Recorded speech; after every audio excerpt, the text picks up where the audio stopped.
각도가 엄청 크게 움직입니다. 엄청 크게 움직여요. 근데 오리발을 이렇게 크게 벌리잖아요. 그럼 내 몸은 우리 몸통이 이렇게 있고 무릎이 이렇게 내려가고 오리발이 또 이렇게 길잖아요. 허벅지, 종아리, 오리발. 그러면은 오리발이 없을 때는 요 거리가 요만큼밖에 안 되는데 오리발이 하면 이게 엄청 커져요. 그래갖고 이 추진력이 어마어마하게 커지는 거예요. 그러면 오리발이 여기에 있다가 이만큼 내려가면서 이게 이만큼 핀 상태에서 쭉 내려가. 쭉 내려가면서 얘는 계속 물을 밀고 있는 거예요. 그리고 이 정도 내려갔죠. 올라올 때도 쭉 하면서 올라오는 거예요. 그럼 이때는 종아리에 쥐가 나는 거지. 단거리 갈 때. 단거리 갈 때. 100m. 근데 100m, 200m 넘어갈 때까지 이렇게 크게 차면 쥐나가지고 절대로 갈 수가 없어요. 이건 단거리 방법이야. 예를 들어서 바다에서도 내가 빨리 누굴 쫓아가야 돼. 순식간에. 그럴 경우에 이렇게 크게 차세요. 그러면 빨리 따라잡을 수 있어. 오래는 못하겠지만. 그리고 역조로 걸렸을 때 아까 개미어리 밑에서 역조로 고생했죠. 그때는 이렇게 차야 되는 거예요. 크게. 네, 그래야 추진력이 커지는 거야. 네. 짧은 거리. 근데 저항은 커져요. 왜? 물이 이렇게 와서 이거 부딪히거든. 부딪히기 때문에 저항은 커지는데 워낙에 추진력을 세게 해서 그냥 확 나가버리는 거야. 그 다음에 장거리 할 때는 요거보다 반으로 하세요. 반으로 하면 어떤 식으로 하느냐? 얘도 요만큼만 해. 요만큼만 해도 이 거리가 한 30-40cm 이상 되는 양이 이렇게 되는 거예요. 그 대신 얘도 아까 얘기한 것처럼 크게 하는 것도 딜레이 타임이 있어야 되고 짧게 하는 것도 딜레이 타임이 있어야 돼요. 일단 요 오리발 여기까지 이해가 되셨죠? 그래서 오리발은 이렇게 이해를 하시고 차시면 태양 가서도 한 가지만 찰 때 이렇게 순서만 얘기했는데 이거를 스무스하게 얘기를 하면 채찍처럼 차는 거예요. 채찍처럼 쫙 펴지는 거예요. 채찍 딱 하면 얘가 쫙 펴질 때까지 기다리잖아요. 쫙 펴지는 거. 근데 목이 안 따라서 하고 싶은데 머릿속으로 생각하고 있는데. 근데 이제 지금처럼 그냥 이렇게 하면 발만 계속 움직이고 힘만 빠지는 거지 속도가 안 나는 거예요. 그러니까 이게 힘들면 이렇게 몇 번 차다가 또 옛날처럼 차다가 태양 가서도 또 몇 번 이렇게 차다가 또 원래 자기 차듯이 좀 힘 들 들어가는 방법으로 또 차고 그런 식으로 해야 그나마 속도가 조금 더 나는다 이거죠. 또 역조에 걸렸죠? 역조에 걸렸을 때 내가 물이 이렇게 잠겨 있어요. 이렇게 잠겨 있는데 이게 다 저항이야. 물에 부딪히는 저항이에요. 이 공간이. 머리 있고 몸통이 있으면 물이 이렇게 가잖아요. 그러면 거의 이렇게 잠겨 있단 말이에요. 이게 다 저항이에요. 이게 저항. 근데 우리가 롤링을 하라고 하잖아요. 롤링하라고. 롤링을 하는 이유는 롤링을 해서 이걸 세로로 만드는 순간 저항이 줄어드니까. 저항이 줄어드니까. 그래서 오리발 찰 때 우리가 롤링을 하잖아요. 롤링을 하면 오리발은 계속 거의 실제로 이런 말이 인터넷 찾아보면 상체 롤링각은 크게 하체 롤링각은 작게 이런 말이 있는데 롤링을 하잖아요. 그럼 하체도 같이 따라서 롤링을 하게 돼요. 근데 실제로 우리가 100% 똑바로 발차기도 100% 똑바로 이렇게 차는 순간은 이게 체인지되는 순간일 뿐이지 거의 사이드킥이에요. 그래서 역조류가 걸렸다? 그럴 때 이렇게 해서 회전기 계속 하면서 오리발 차는 것보다 그냥 아예 슈퍼맨으로 하고 발차기만 세게 하는 게 더 잘 나가요. 이거를 하는 순간 오히려 더 느려져요. 더 느려져. 대회 오픈워터 대회 나가면 1, 2, 3등 하는 사람들 멀리서 망원경으로 봐요. 손이 느릿느릿 움직여요. 근데 손 한 번 할 때 발 2번씩 차. 물속에서. 손 한 번 할 때 발 한 번, 손 한 번 그런 게 아니라 오리발을 더 많이 물속에서 차는 오리발 추진력이 80%이기 때문에. 그래서 저 같은 경우는 이렇게 수영하는 것보다 아예 옆으로 하잖아요. 그러면은 아까 얘기했다시피 누를 때만 거의 힘을 받잖아요. 올릴 때는 거의 힘을 안 받잖아요. 옆으로 차면은 왔다 갔다 하면서 속도를 더 많이 이길 수가 있어요. 그래서 저는 아예 옆으로 가면 역조를 할 때 옆으로 가면 더 쉽게 통과하고 남들 쫓아갈 때도 그냥 옆으로 하고 팔 안 접고 그냥 옆으로 계속 흔들잖아요. 그러면 앞으로 뒤로 계속 추진력을 얻기 때문에 이게 더 빨라요. 그 다음에 또 한 가지. 그거 걸릴 때 V 얘기인데 V가 예를 들어서 얘가 V잖아요. 뭐 적당한 거 없나? 수긍을 갖고. 여기는 쟁반인데 쟁반. 가스통. 얘가 V잖아요.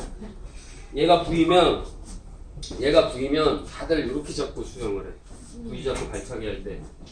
장거리 가면서 계속 수영을 못하고 어쩔 수 없이 V 잡고 갈 때가 있을 거예요. 근데 V를 이렇게 잡고 팔을 V 끝에 잡고 팔을 전체를 이렇게 올리고 여기다 턱만 올리고 가요. 올라타면 꽝이야. 올라타면은 내 무게 때문에 V가 물속에 잠겨있죠. 나는 물 위에 있지만 어차피 이게 저항이에요.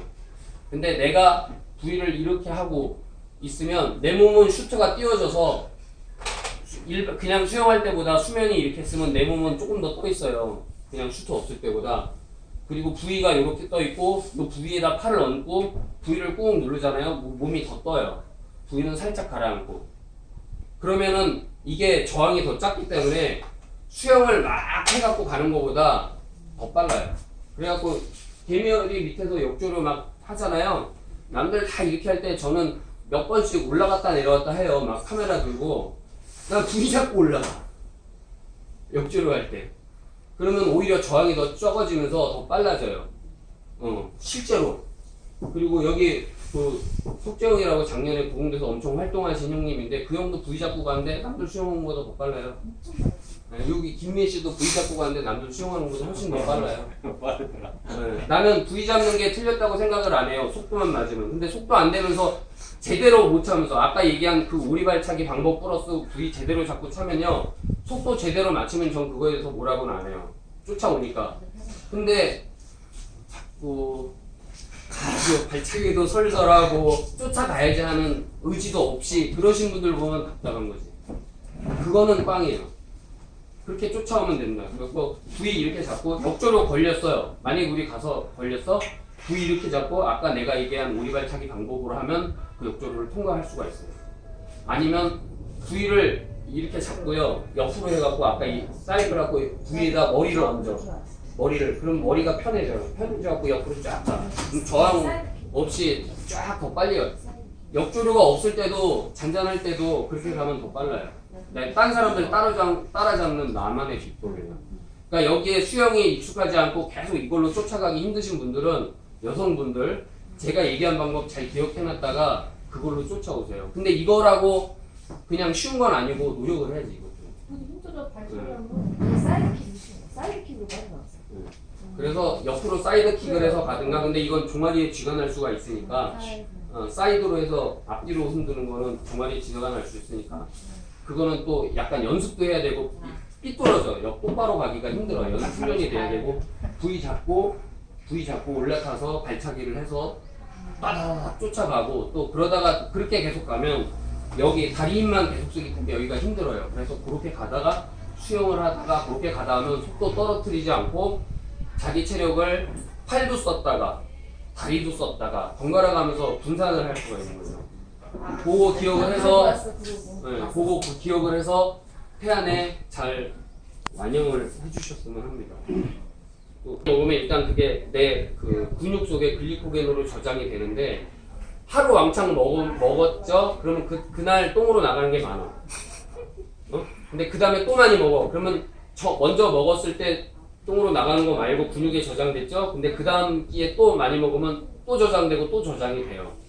그러면 저장이 지방에도 저장이 돼. 피하 지방으로. 근데 피하 지방에 저장되는 거는요. 그게 지방 속에 저장이 돼서 이게 늘어나지만 그거는 아직 지방이 아니에요. 14일이 지날 때까지는. 14일 동안 그 살을 갖고 있어. 그럼 그때 완전 지방이 돼서 그때는 안 빠지는 살이 되는데 14일 이내에는 지방세포 안에 글리코겐으로 존재를 하기 때문에 태안에 가서 13km 가잖아요. 13.7km 우리 수영하잖아요. 그러면은 지방 속에 있는 글리코겐을 지방을 태워서 하는 게 아니라 글리코겐을 뺏어 쓸 수가 있어요. 내 근육에 있는 에너지를 다 쓰고 나서 지방 안에 있는 저장되어 있는 글리코겐을 쓸 수가 있는 거예요. 그래서 덜 지치고 갈 수가 있어요. 그래서 수요일, 목요일, 금요일까지는 밥을 많이 드세요. 면, 빵, 뭐 이런 거 평소에 먹고 싶었던 거. 그러니까 에너지 보충을 많이 몸 안에다 저장을 해놔야 돼요. 그날 그 에너지바하고 파워레이드하고 물을 드리는데 그게 부족할 수도 있어요. 그렇다고 뭐 먹는 걸 뭐 얼마나 갖고 가겠어요. 그게 한계야. 그리고 돈도 많이 들고. 그래서 그거를 좀 미리 그렇게 어느 정도 드셔놓으면 늘어나. 솔직히 하루하루 살이 늘어날 거예요. 그렇게 먹으면. 근데 그건 태안 가서 하루에 다 빠지는 살이에요. 14일 이내에 열심히 운동하면 다 빠져요. 14일 지날 때까지 운동 안 했어. 그럼 그때는 내 영원한 살이 되는 거고. 그러니까 두려워하지 말고 어느 정도는 드셔줘야 태안에서 지치지 않고 많이. 그리고 무리하지 마시고 수목금은 쉬세요. 수목금은 쉬세요.